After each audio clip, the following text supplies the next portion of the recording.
Hello, everyone. Welcome back. Thank you for joining us. We're wrapping up our series around full therapeutic disclosures, and Alana and I are wrapping up with the topic, why disclosure is not the end and what do we do next? So many of you who have been following the series, and thank you for your feedback. Thank you for your additional questions. We'll try to address some of those as we go along. If you're following along, and last week we dove in more specifically about if you show up in front of us, a choose coach or therapist, this is what you will be doing with us. So what next? Once that's over, so we have that, now what? It's a big question. And we're going to be addressing that today. What I would refer to and highlight that those at Choose, we are trained in the APSATS model. And so we're going to basically be walking through that today, acknowledging that every client we get comes in at a different space in their journey. So where you implement this disclosure doesn't always fall directly in line with the APSATS model. And I just want to hold space for that. I think just for sake of trying to hit all the different dynamics and relationships, we'll walk through what generally we would do following that disclosure and what it typically looks like. But as always, everyone's story is different and everyone is in a different space. And so we want to hold space for that as well. Don't get too tied down to what we say, is basically what I'm saying. But the APSATS model, if we take that model, and where generally this disclosure falls in line is to get, like we've been talking about, that full truth, honesty. And it's hard to grieve. It's hard to grieve a loss and knowing what you lost if you don't have the truth. So one of the things that a full disclosure and getting all of the truth out there can help facilitate is grief, but shared grief, because now we have a shared story. Now both partners are on the same page, hopefully, with the story of how we got here. I don't know about you, Alana, but I hear that a lot from clients when they're new into this. Like, how did we get here? How is this my life? How is this a relationship? And you're grieving and you feel all these big emotions. And there's still this question of like, how did we get here? So when you go through disclosure and you have truth, part of that is helping you see how we got here. Now we can, as a couple, grieve that as well as individual grief, but the disclosure helps facilitate the shared grief that's also important in couple repair. Oh, for sure. That shared grief is an interesting concept because I didn't really understand that to the depths I did until last Christmas. Our dog passed away. Mm, And he was my husband's baby, but I'm the big animal person. So every animal in my house is my baby.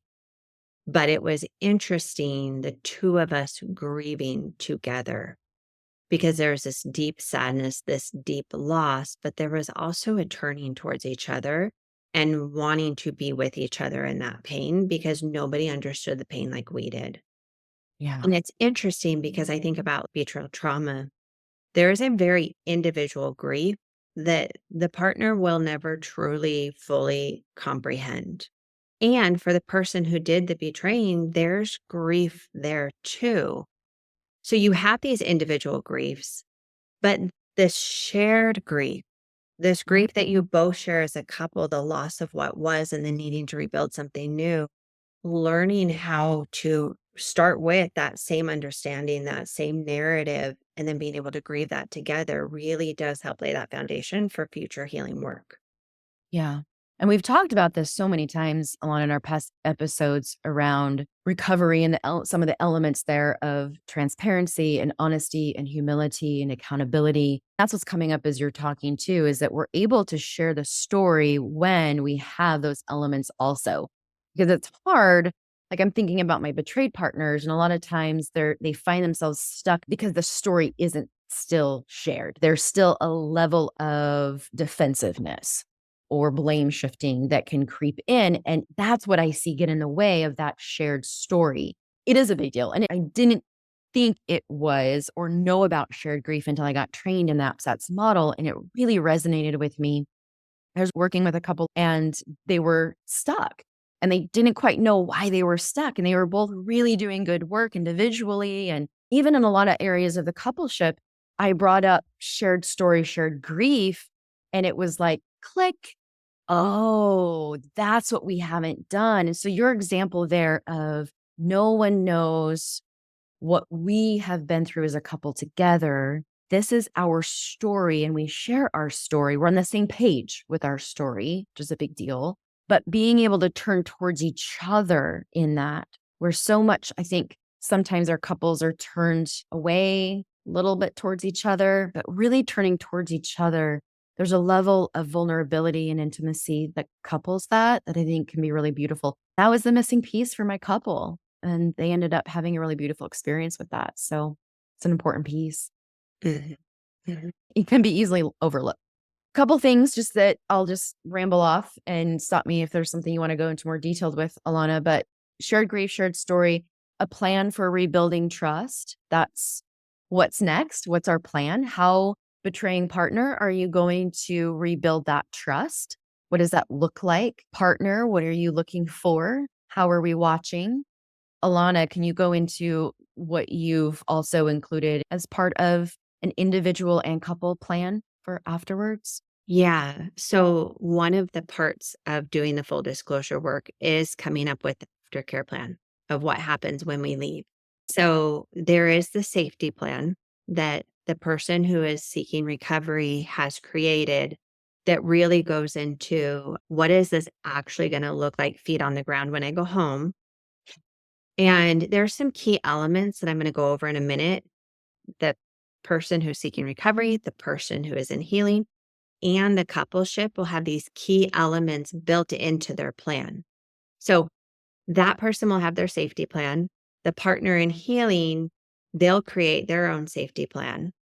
And then the couple together with your Mm. coaches and therapists will come up with what this will look like for you as a couple. So the key elements that are going to be in all three of those is what's the plan for therapy and support? What's that going to look like? How frequently are we going to go? Who are going to be our people?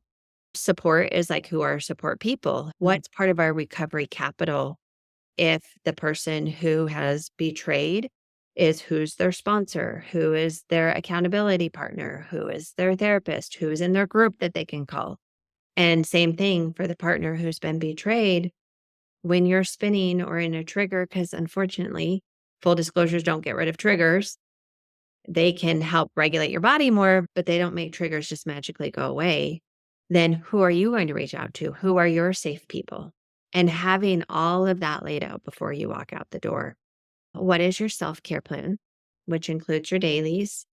What are the boundaries and safety needed? And the boundaries and safety for the person who's seeking recovery is going to be a lot of individual boundaries. What do I need to do to regulate my behavior? What do I need to do to create safety in the environment, in the world, and internally? Partner in healing, it may be in the relationship where I don't have trust yet. What boundaries do I need? How do I create that safety for myself? And then the support system, I already explained that one. The empowerment practices, those are activities that help engage self confident and personal empowerment, which would be things like, what books are you going to read? What podcasts are you going to listen? What ways are you going to continue developing? Because this isn't just some speed bump or hurdle to get over and then we're fine. There's this continual development of traveling forward in our healing. And then emotional expression. What are healthy ways that we're going to keep processing and sharing emotion moving forward? And so you can see how that may look a little bit different as individuals and then even as a couple. How are we going to emotionally express? What will check ins look like? Do we want check ins? Are we ready for that? Are we ready for couples work or are we not? And one of the things, Amy, you and I talked about, a big piece of this is that to do couples or not do couples post disclosure. That's going to vary significantly depending on the individuals and where you're at in your journey. Yeah. Yeah. I'm hoping that those who are listening to this feel like, as you were talking, I felt like this imagery, if you can go with me, of being scooped up and held. And there's this foundation that when Alana, you just described all of that, just got like laid underneath me. Like just me listening to you talk. I'm hoping that our listeners feel that. And we want you to leave the disclosure feeling still held because I've heard way too many times that this ends and then they leave the office and it's like you just get dumped or dropped. It's a now, like our topic today, now what? You can feel very dumped, dropped, left, plopped, whatever you want to describe that as. And as you were talking, I even got this sense of, gosh, that's very much held, protected. There's a plan. Those of you who like the checklist, who like having things planned out, it feeds that healthy sense of control, even if we have this plan. I really like that you went through those steps. And I'm hoping you listeners feel similar as you heard that. Like you're not gonna just be dumped off. There is a plan. We have a plan. There needs to be one Well, afterwards. and the plan is not a choose recovery plan, meaning, like, people will come to us and they have their own therapist and they say, "Hey, my therapist doesn't do full disclosures. They're in support of it. They just it's not part of their practice. Can I do a full disclosure through you?" But I'm not, like, taking clients from the therapist. It's you'll come, we'll do the work, we'll do the full disclosure, but then we'll send you back to your therapist with both of your plans and with a couple's plan so you can continue in the work. Yeah. Yeah. What I hear more often in my partners seeking recovery is they'll go, "Oh, yeah, I probably should look at that safety plan again."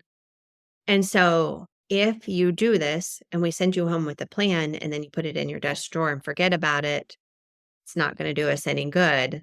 This is Mm-mm. a working plan that hopefully you have that smack dab somewhere where you can see it all of the time. So Yeah. you are remembering these things that are important to you and where we want to go. I think about it like a GPS. Mhm. We're putting the destination in, and we don't just put the destination in and boom, we're there. No, we have to get in the car and turn the car on and then drive and make turns and Yeah. at stoplights and keep going. There's this whole process to get from point A to point B, but it helps us stay focused on where we are headed so we're not driving in circles. Yeah.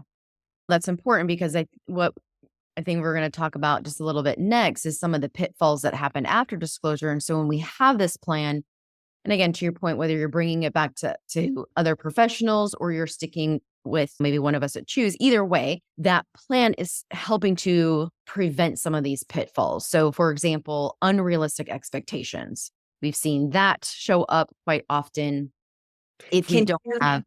Yeah, can you explain some of the unrealistic expectations? Because we all have them. I mean, one of the first things that shows up is that we addressed this maybe a little bit earlier on in our disclosure series, but that unrealistic expectation that everything's going to be better, that, phew, got that done, clap my hands, whether it's the betrayed Balance. partner or betraying, I see that show up on either side of the street of, okay, now it's done. And I've seen couples even be done. Like they've gone through the process of disclosure and afterwards, like you said, the plan gets put in the drawer and the burnout, the overwhelm kicks in because they're not sticking with their aftercare, self-care plan. And that burnout and overwhelm is real and it kicks in and they drop everything.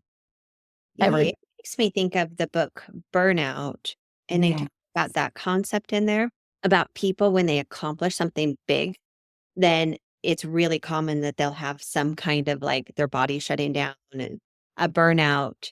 Oh yeah, I had that happen this year. Yeah, because they've accomplished the You know, thing. I yeah. But a full disclosure really is this like task driven process that we can see the end in sight. So our brain does have this period of, oh, okay, I did the hard thing, but Mhm. we don't unpack and live there. If you need to take a breath, if we need to take some time to recalibrate, recenter, get grounded again, absolutely. But we keep moving Yeah. our feet and Well, progressing. that's part of the reintegration process. That's part of it. But dumping it, shoving it in a drawer, being done because you think we just did it's your brain goes, we just did this really hard thing, so it should be good now. That is an unrealistic expectation that there's no further work to do. One of the things that I didn't get to in terms of what next, family of origin work. I cannot talk enough about family of origin work. I love doing ancestral work. It's my new jam. But family of origin work, ancestral work, family of origin trauma, that kind of stuff is what comes next. Again, we're digging up, right? What's underneath? Keep digging to see what led us to these places for both partners, not just the one that acted out. Both partners have some family of origin work to do there. So that's part of, I think, an unrealistic expectation is now I don't need to really do any more work. I will put a really fast disclaimer for family of origin work. I am seeing more and more partners who are seeking recovery, who have betrayed. I am seeing them use family of origin work to avoid doing this hard work because it can feel easier and you feel more removed from it. And so I'm just going to put in place, we arrest the addiction, we arrest the acting out behaviors, we take care of all of that before we jump into family of origin work.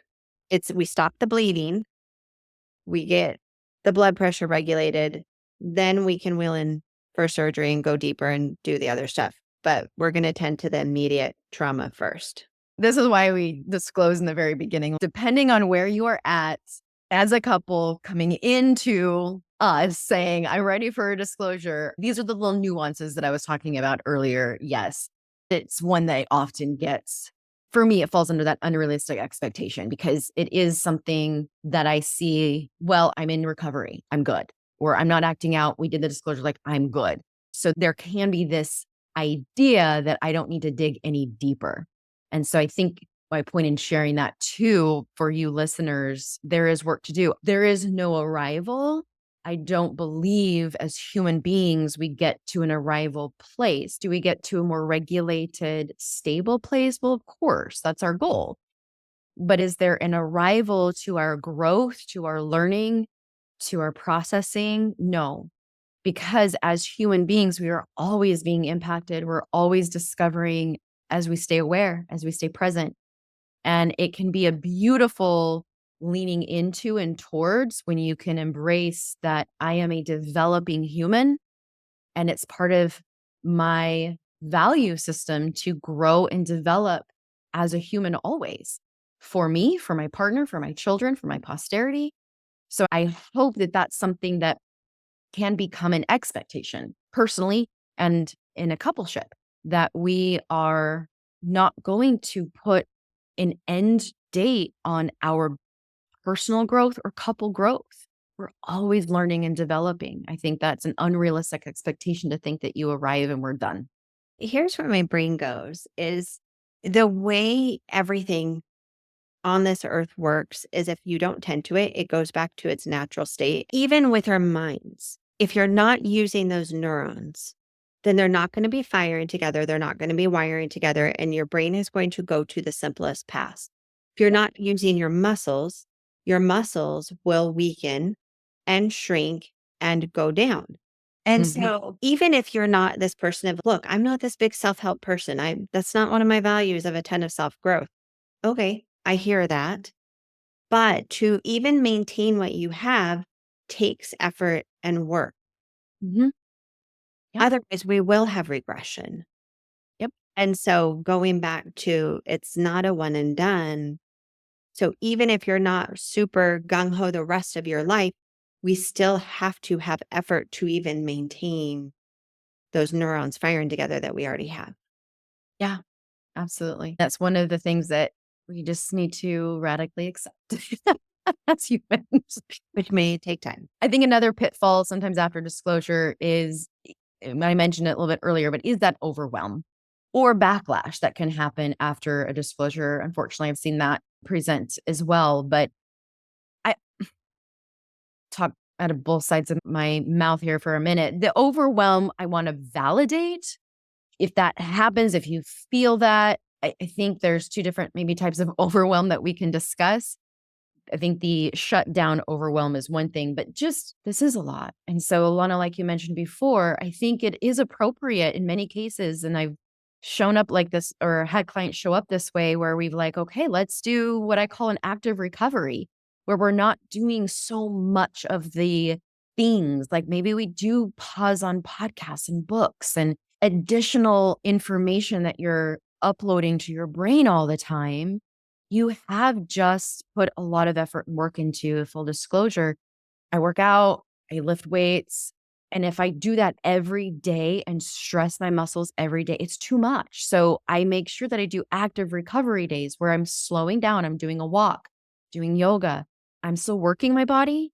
I'm not doing something, but I'm taking it down a couple levels. And so that is appropriate expectation after something like this to help from that shutdown overwhelm of your central nervous system. The other thing that I think too, though, is the backlash that can come from, I usually see this, Alana. I don't, tell me if you see something different, but I usually see the backlash when a betraying partner offers up all of this information, their shame button gets held. If they haven't really been working on that shame and coping with that, sometimes I've seen the backlash towards the betrayed partner after a disclosure. That can be a pitfall that sometimes our partners experience. But it goes back to, if you aren't working your plan, then this can Yeah, that's where what is their plan for when their shame gets triggered, and happen. who are the people that they can go come out of isolation with and process with and do the work, yep, to help prevent that. Yep. Again, we mentioned this inconsistent effort. If we're just wiping our hands clean and being done with this and not putting in the effort that's appropriate for you individually and as a couple at that time, then like you said beautifully, it's going to go back to the default setting that our human brain will offer us, re-traumatization. That's something that I think, can you speak to this one? Because this gets included in your plan, by the way. If part of our plan is when there is something new to be revealed, disclosed, how does that happen? How do you as a betraying partner want that to be disclosed? There's a whole thing that we do with that. But can you talk about how you typically see this show up after disclosure? I feel like a lot of my partners are scared of being re traumatized, and I want to make space for that possibility, but not scare people away, if that makes sense. One thing that was really game changing for me that I remember somebody telling me in the beginning is she said, "Alana, you will never be as shocked as you were that first time Mm, that you discovered everything. You will never be as hurt as you are now in the same way because when you know nothing and then all of a sudden your world, like you come to this light and knowledge. Now, if you ever find out again, you already know that this person is capable of hurting you in this way. And so while that's not a comfortable thought, at the same time, so much of my brain was so terrified of ever feeling this level of pain again. yeah, Like panicked of what can I do to an extreme level to protect me from ever feeling this level of pain again? yeah. And I will tell you, I have watched this over and over that that is the case. That as you are using your tools and as you are healing and as you're getting your own stabilization, if that does happen, the way that it impacts you and hits you does not hurt in the same way or to the same level. Does it hurt you? Bet it does. Mhm, Is mhm. that traumatizing that after disclosure that you get hurt again or could get hurt again? Yeah, absolutely. But I will tell you, the biggest thing is what happens in the repair after. Yeah, yeah. What are you seeing in the person who's acted out and how they're showing up differently? And how are you showing up differently? And Mhm. that right there makes all the difference. That being said, this is, I know some of you who are listening to this are like, Not they gonna are happen again. not an option, and if they do it again, they're gone. And first of all, I wanna say that there's levels of re-traumatization. So if you were cheated on and then they go and cheat on you again and your boundary is, "I won't stay for that again," like, by all means, hold your boundary, that makes sense. Mhm. But there's all of these different levels that we're clumping into one, Yeah, and so re-traumatization could be, I found that they were lying again. Right. Any level of lie is going to hurt and traumatize you after what you've been through. yeah. And so I just want to be really clear. We're not throwing away like your non-negotiables. We're not throwing away your boundaries. We're not saying any of that is okay. We're not saying, hey, prepare yourself to be re-traumatized because it's going to happen. But like an insurance plan, we want to prepare for worst case scenario. So you are prepared. So you don't have to live in fear all the time of what if, what if, what if, what if, what if. Mhm. You go, even if here is my plan. Yeah. And then you can move forward in confidence. I was telling a client before, well, I've said this many times, there's never a guarantee in a relationship that you won't be injured. We're dealing with humans and human brains. It's always a risk. We're looking for a healthy risk. And when you have boundaries, personally, as a couple, helps to cultivate a healthier risk. Yeah. But it's always a risk. So yeah, I like your analogy, like it's insurance plan. And you're right, there is different levels of traumatization, and in no regard are you giving up your boundaries. What you're doing is, in that example I gave, you're watching to see how the betraying partner is showing up. That's a big indicator, right? It's a big indicator of whether or not we're working and it's clunky versus there's just legit not work being done. And there's no accountability, there's no transparency, there's no honesty. We still have And abuse. responded with just defensiveness. Right, right.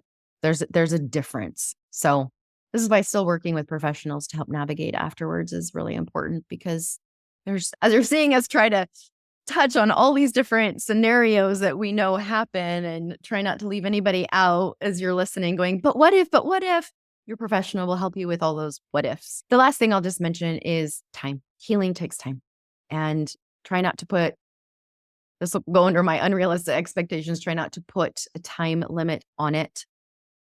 And I will also say, if you want to give yourself a personal time frame of watching and seeing if your partner is able to get to a place that you need them to be in order to fully feel safe in that relationship. I don't want to discourage that either by saying healing takes time, so you just have to wait it out. That's not what I'm saying. You can have your personal boundary of a time. I think working with your partner to be realistic in that for you, your situation, and the couple, but giving ourselves time personally and as a couple is a healthy expectation. With that, I like to be able to zoom out and look at it, and you should be able to see in the last 3 months, yes, we've had progress. In the last 6 months, we've had even more progress. From where we were a year ago, you should be able to see progress. Yeah. What's interesting to me is I have some of my couples who so get caught in their cycle that every time that their partner is doing like any remote little bit of work, then their brain goes, oh, good, we're doing good now. And then they revert and regress, and then we're doing bad, and then we're doing good, and oh, we're good now. But those same patterns are happening a year later. The same That's why I hate year saying later. healing takes time, because that is what I see happen too. And then Yes. if you hear us say healing takes time, then I see a lot of my betrayed partners go, well, it's going to take time. And how long do I wait? And that's why I want to give you and empower you individually to, like, you get to decide. So it's that balance. It really is a balance of realistic time. So I like what you said there. Can we pull back and see progress the way that you want to see progress in a healthy, realistic way? And if not, and all we're seeing, like you said, is the cycle in an unhealthy pattern, that's a different story.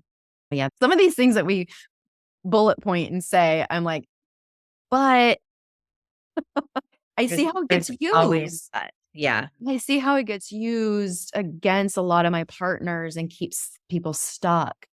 And so anything we say, if it's not resonating, or you feel like you're stuck in that, please bring that up to your professional.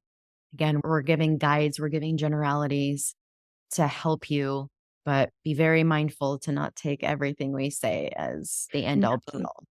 Amy and I talk about this offline, off recording. I don't know what we call it, but we Oh, talk right. about, I hope this one client doesn't hear this episode today because it's not for her.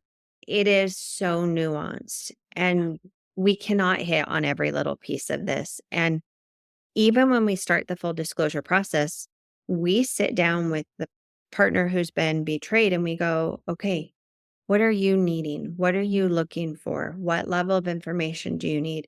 Because while we have an overall structure, we want to really sit down and hear you and support those healthy goals.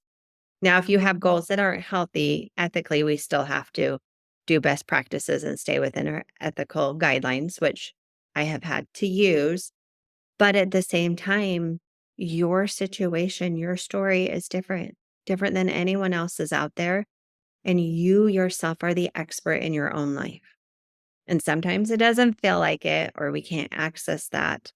But when you get that safe professional who can help you regulate your nervous system and who can hold space and be attuned and be that safe nervous system for you to regulate to, you really can start to listen and see and show up as that expert in your own life. Beautiful. So I think on that note, we will wrap up our full disclosure series. Thank you all for hanging with us. This is not an easy decision to make. How to go about it, who to go about it with, if I need it, when I need it.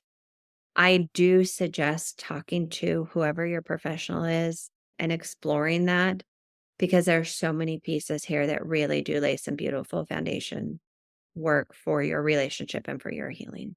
So, as always, thanks for hanging out with us this week, and we look forward to seeing you all next week. Healing from betrayal trauma is like putting the pieces of yourself back together after trauma has torn you apart. It can be really overwhelming to even know where to begin on that path to self restoration. You might question your ability to recognize a healthy relationship, let alone rebuild one. And here's the thing, there are 7 levels of intimacy. I want to guide you through each one of those different levels of intimacy in a self paced course that I created to help you build a better connection with yourself first and help you build healthy intimacy with your partner when you're ready. I have carefully crafted this course to lead you through every level of intimacy, offering practical tools that you can start using today and take it at your own pace. It's going to help you take up space, trust your instincts, honor your emotions, problem solve effectively, connect with your higher self, and really gain that deeper understanding of yourself more than ever before. Head over to the show notes and click on Intimacy Within Self-Paced Course, and you can start today. And you can start connecting back towards you as you continue to choose healing, choose recovery, and as always, choose you. Take care, everybody.